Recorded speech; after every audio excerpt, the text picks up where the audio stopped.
Fortunately, in one way it's very sad, but we properly respect the ones that have lost their lives. Today we also remember 3 remarkable heroes who will become the medal's first ever recipients. It's a big honor.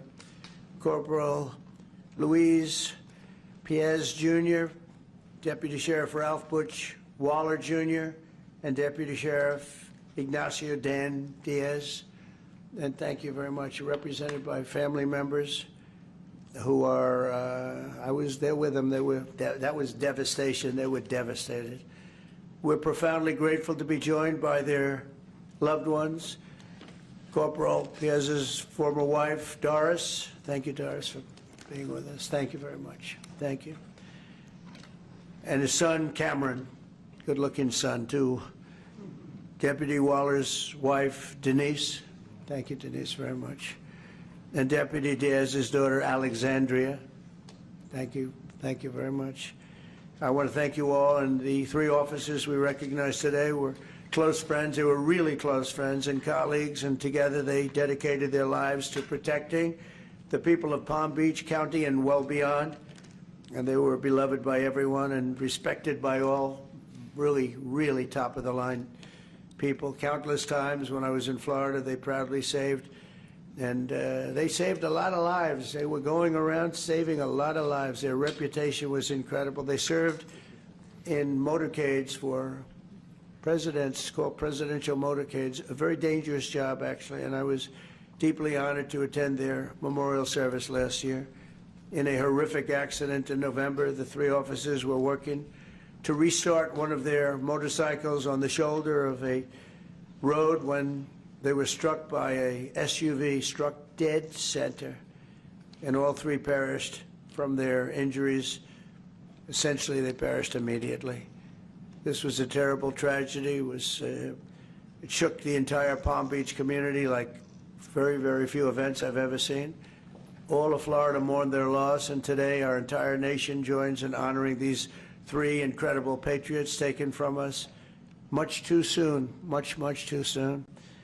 To Doris, Cameron, Denise, Alexandria, and to all of those who love these brave men, we are deeply sorry for your loss and eternally grateful for their sacrifice, their great, great sacrifice, just respected by everybody.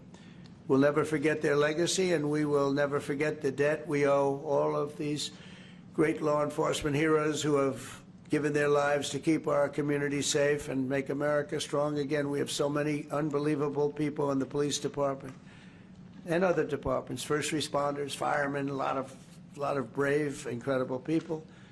And I'd now like to ask my son, Eric Trump, to say a few words, followed by Congressman Brian Mast and Alexander Arnault, who's going to be giving out the medals. Then I'll present the medals of sacrifice. Thank you very much, everybody. Thank you for being here, too. Thank you. Please. Mr. President, thank you very much. My father and I attended that funeral that day, and I can't tell you how moving that experience was.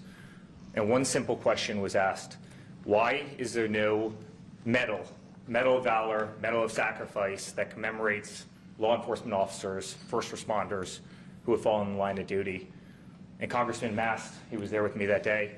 He was with my father, and we said, we're going to take care of this problem. We're going to get involved. And the first call that was made was to the great Arnault family who owns Tiffany's, and they said, without hesitation, that they'd be honored to design something absolutely beautiful that's a tribute to these incredible officers, these incredible EMS responders. And here we are, roughly 6 months later, with something that's truly beautiful. I want to thank the Tiffany's family, the Arnault family, for all the work they put into their entire team. I can tell you this has been a nonstop effort. I want to thank the Congressman. Without the Congressman, his staff, we would not be here today. I want to thank the President for allowing us to do this. It's such an important mission. This medal is going to be given for hundreds and hundreds of years to come. And last but not least, I want to send, on behalf of this entire nation, on behalf of our entire family, the incredible families of the Palm Beach Sheriff's Office and your incredible families. They made the ultimate sacrifice, and know that we all appreciate their dedication. Many of us knew them, have met them, and we love them very much, and I'm sure they're missed. But today, hopefully, this is a great tribute to them, and I know because of our wonderful president that this medal will be given out for many years to come. Thank you very much. I would just start by thanking all of our law enforcement officers. The job is always dangerous, and you do it still every single day. And I would thank the families, because the job, as you are a reminder of, is often deadly. And I would thank you, Mr. President, because for the first time in our nation's history, you're willing to say to all of our first responders, all of our law enforcement, all of our firefighters, we're going to recognize that sacrifice from the office of the presidency for each and every one of them. And that's never taken place before, that recognition, that it's a job that's always dangerous and often deadly, and there's a debt that can never be repaid, but you're willing to recognize that debt. So thank you, Mr. President, for recognizing the debt. Thank you. Mr. President, Congressman, thank you very much for involving Tiffany in this process. We're very honored to having made these medals. Tiffany is a jeweler, as everyone knows it, but also a maker of American heritage. We were making the Medal of Honor in the 19th and early 20th century, and it's only natural that we followed with this heritage, just as we work on other very important American heirlooms. This medal was made in Providence, Rhode Island, in our largest factory in the U.S., out of silver, plated in 24-karat gold, just like the ceiling of this office, and represents the coat of arms of the United States. Mr. President, thank you very much. Thank you very much. Byron, would you like to say a few words, please? First, to be brief, to the families, we are so sorry for your sacrifice, but your officer from your family represented not just Palm Beach County, but the United States with honor. Mr. President, thank you for allowing us to go forward. To my colleague, Congressman Mass, thank you for your leadership. We will always honor first responders in the United States of America. Thanks. Okay. So,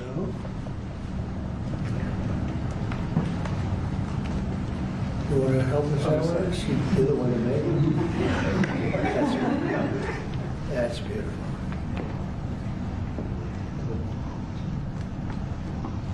So can we ask the families to step forward, please? Chair, would you like to help us? Please.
I would like to thank you very much for honoring my husband and his brothers and for what you do for the country.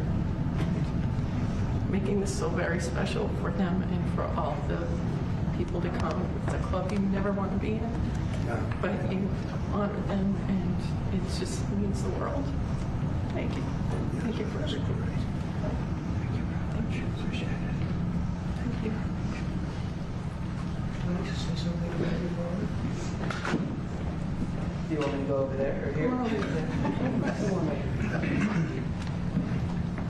To the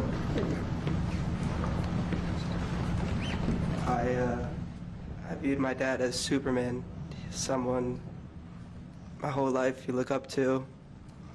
He's an amazing guy, and it's horrible that this happened to all three families.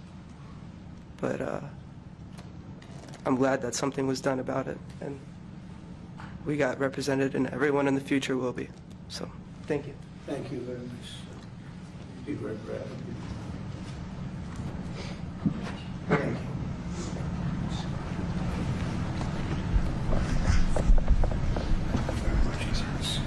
Thank you, Mr. President. Thank you very much. Thank you very much.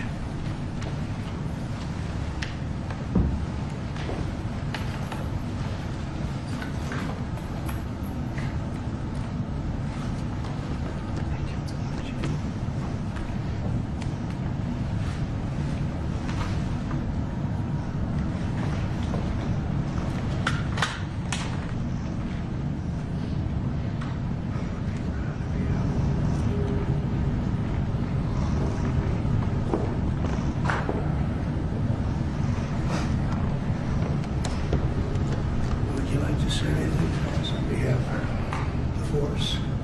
Would you like to say something? It's a very tough thing to do.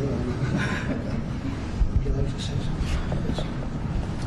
Mr. President, on behalf of Sheriff Rick Bradshaw and every member of the Palm Beach County Sheriff's Office, we can't thank you enough for taking the lead on this and recognizing the extreme sacrifice of our three brothers. Words really can't express how thankful we are. Thank you very much. And we have a fourth, and we're going to give this to you. Hopefully, it's maybe never going to be given out. So we'll give it to Sheriff Bradshaw, who's an incredible sheriff. And you've done an amazing job, and we'll have it should something happen. And that's right here, okay? So, Yes, sir.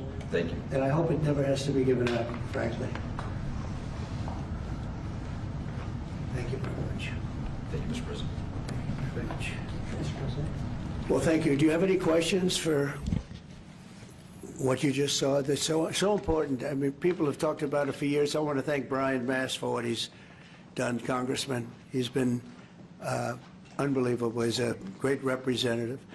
And he worked hard. He wanted to do it right, and we wanted to go somehow. We could get him done pretty easily in one way, but we wouldn't get him done by Tiffany. And the fact that the Arnault family stepped up was absolutely incredible. It means more when you get a name like that. I think it means something extra.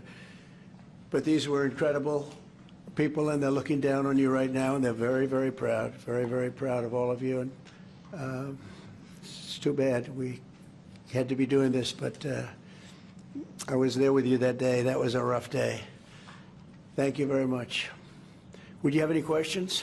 Yeah. Mr. President, do you have plans to give this award to any other families posthumously who find themselves in the same position as having made this sacrifice, and then after the test, one question about your calls back? Having to do from a previous? We're looking at the possibility of that, yeah. You had a lot of people die in the line of duty when you think of it. And we figured it was time to start. We haven't had the situation arise. This was a terrible situation. We haven't had it arise yet, but we're looking at going back a little bit and see what we can do about that, yes. Strongly. Yeah, go ahead. On your call with President Putin today, Yeah. you'd mentioned that the Pope would like to take a role potentially in mediating these talks. Does that mean that the U.S. is taking a step back from... No. I think it would be great to have it at the Vatican. Maybe it would have some extra significance. And I saw that it was discussed yesterday, so I thought, and people told me that they'd be honored to do it. I would imagine they would be. So, no, I think it would be maybe helpful. There's tremendous bitterness, anger, and I think maybe that could help some of that anger. So having it at the Vatican would be, in Rome, would be I think it would be a great idea. Thank you.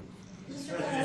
President, as you know, Go ahead. Mr. President, as you know, 2.5 months ago, Ukraine President Zelensky agreed to that 30-day ceasefire that's been on the table all of that time. What was the extent of your conversation with President Putin today about having him agree to that same 30-day ceasefire proposal that you, Mr. President, put on the table?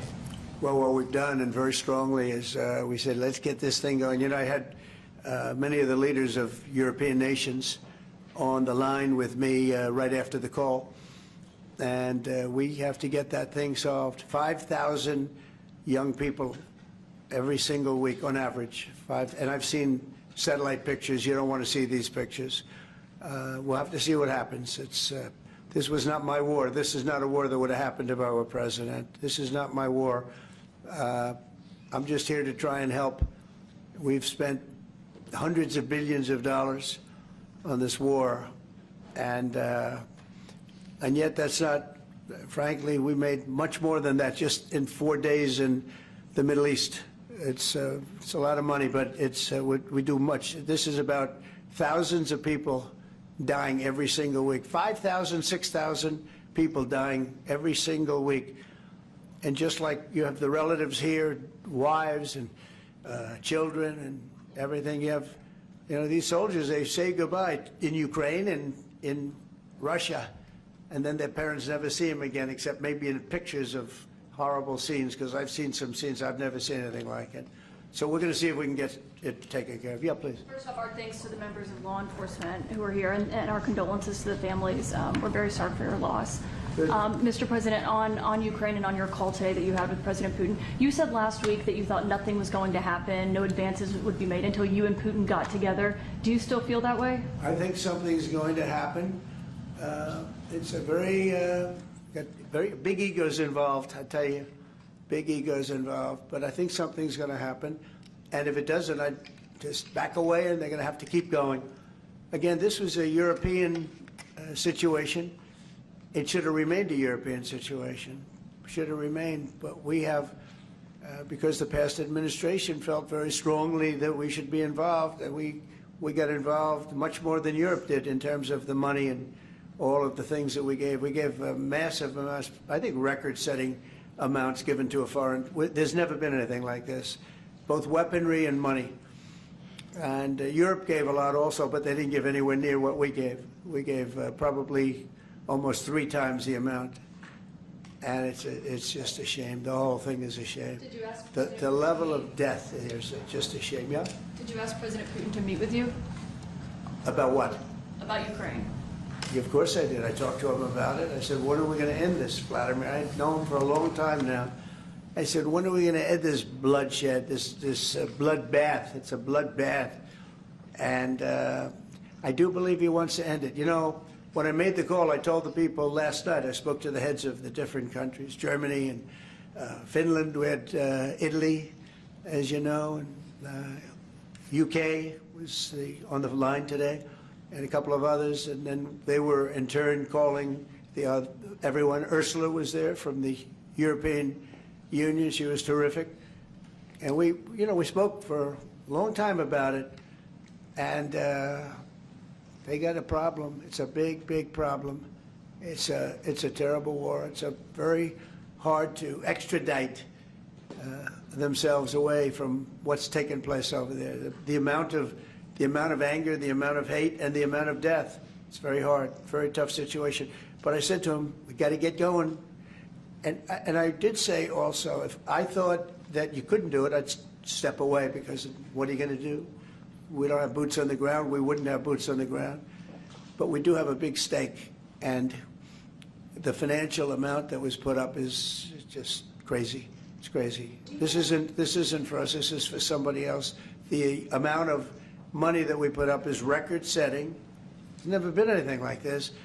And that includes weapons. Never been anything like this. Yeah, please. Mr. President, on the medal, how far back do you intend to look to consider for the recipients? And then on your call today, if Putin ultimately proves to be the obstacle to peace, is further arming Ukraine on the table at that point? Well, we'll look. I mean, we're going to look. I hope that, I like to think positively, frankly. I just can't believe that they allow this to continue.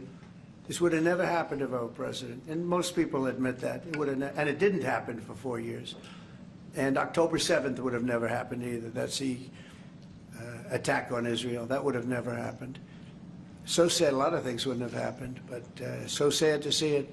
Now, I think that there's a good chance we can get this done. I believe Putin wants to do it. Now, if I thought Putin didn't want, I mean, that's what I do. My whole life is like deals, one big deal. And if I thought that President Putin did not want to get this over with, I wouldn't even be talking about it, because I'd just pull out. What did you hear that gave you confidence that he does want peace versus buying time? I think he's had enough. I think he's had enough. This has been a long time. This has been going on for more than 3 years.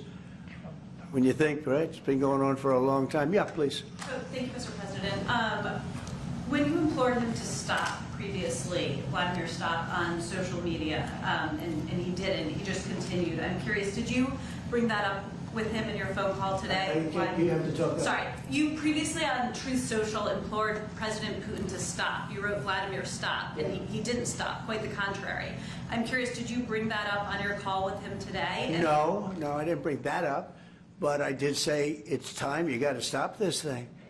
And I believe he wants to stop. Look, I would be, I think, very able to tell whether or not he wanted to or what. I thought there was a very good chance, like a 50-50 chance, that he would say, I want to take the whole thing. I didn't know what he was going to say. And then they have a different kind of a problem.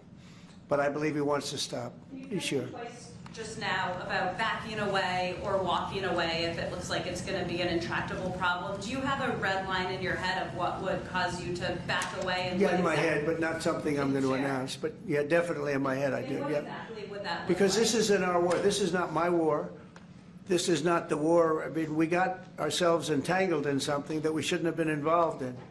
And we would have been a lot better off, and maybe the whole thing would have been better off, because it can't be much worse.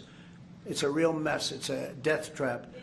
So I think that, yeah, I would say I do have a certain line, but I don't want to say what that line is, because I think it makes the negotiation even more difficult than it is. Yes, please. Mr. President, thank you all for your sacrifice. I'm so sorry for your loss and everybody. You mentioned the bloodbath you want to see end in Ukraine. You mentioned that you believe Putin wants peace, but he just attacked Ukraine yesterday. So what makes you think that he wants peace? Well, he's in a war, you know. I mean, nobody said don't. It's that they're fighting, they're attacking each other, and people are dying all the time. He's in a war. He's fighting a war. Nobody said he was going to stop. I think, is it terrible? Yeah, it's terrible. I think it's terrible. Can you bring up President Biden? President Biden was diagnosed with cancer of the war, and then I want to ask you about reconciliation. Why haven't you increased the sanctions on Russia yet? Well, because I think there's a chance of getting something done. And if you do that, you can also make it much worse. But there could be a time when that's going to happen. Yep. Mr. President, Mr. Who's going to say with the it? ratings Go ahead, downgrade from... please. Do you want to respond to President Biden being diagnosed with cancer? Are you going to call your predecessor? I think it's very sad, actually.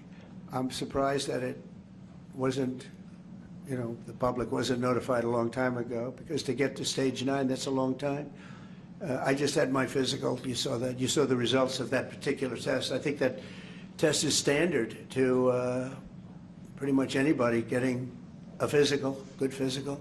We had the doctors at the White House and over at Walter Reed, which is a fantastic hospital. I do it. I did a very complete physical, including cognitive tests. I'm proud to announce I aced it. Got them all. I got them all right. You proud of me? Yes. Your husband would be proud of me for getting them all right. It's a little risk. If I didn't get them all right, these people would be after me. It would be not a good situation. But I think, frankly, anybody running for president should take a cognitive test. They say it's unconstitutional, but I would say in that particular case, having a cognitive test wouldn't be so bad. But when you take tests, medical, as a male, that test is very standard. I don't know if it's given to everybody, but it's given just about. And it takes a long time to get to that situation. Now, I think, to get to a stage 9, I think that if you take a look, it's the same doctor that said that Joe was cognitively fine. There was nothing wrong with him. Well, he said, if it's the same doctor, he said there was nothing wrong there, and that's being proven to be a sad situation. And the auto pen is becoming a very big deal. The auto pen is becoming a big deal because it seems like that maybe was the president who ever operated the auto pen. But when they say that that was not good, they also, you have to look and you have to say that the test was not so good either. In other words, there are things going on that the public wasn't informed, and I think somebody's going to have to speak to his doctor, if it's the same, or even if it's 2 separate doctors. Why wasn't the cognitive ability, why wasn't that discussed? and I think the doctor said he's just fine, and it's turned out that's not so. It's very dangerous. Look, this is no longer politically correct. This is dangerous for our country. Look at the mess we're in. You're talking about all these questions on Ukraine and Russia that would have never happened. As an example, if I were president, would have never happened. The other thing is you have to say, why did it take so long? I mean, when you, this takes a long time. It can take years to get to this level of danger. So it's a very, very sad situation, and I feel very badly about it. And I think people should try and find out what happened, because I'll tell you, I don't know if it had anything to do with the hospital. Walter Reed is really good. They're some of the best doctors I've ever seen. I don't even know if they were involved, but a doctor was involved in each case. Maybe it was the same doctor, and somebody is not telling the facts. That's a big problem. President Zelensky of Ukraine says that the Ukrainians are ready for a ceasefire, they're ready for peace negotiations. In your mind, is Ukraine doing enough to get this peace? I'd rather tell you in about 2 weeks from now, because I can't say yes or no. I think, look, he's a strong person. Zelensky is a strong guy, and he's not the easiest person to deal with. But I think that he wants to stop. He's, not. It's a very bad thing that's happening over there. I think he wants to stop. But I could answer that question better in 2 weeks or 4 weeks from now. I hope the answer is that he wants to get it solved. I want to thank everybody very much, and on behalf of the United States of America, we greatly honor your family and your friends, and everybody that had to suffer so much. But you have some 3 great men that are looking down on you, and they're very proud right now. They're very proud. This is the Oval Office, and they're a big part of it now. They're a part of the Oval Office, the White House. And thank you all very much. Thank you. Thank you, Sheriff Cummings. Thank you very much, everybody. Thank you.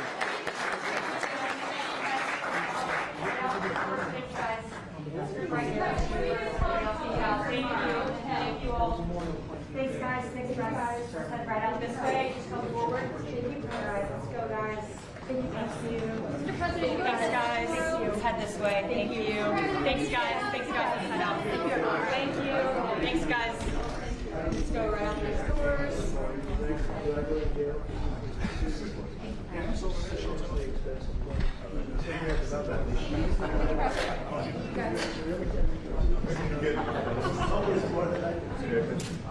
I have something.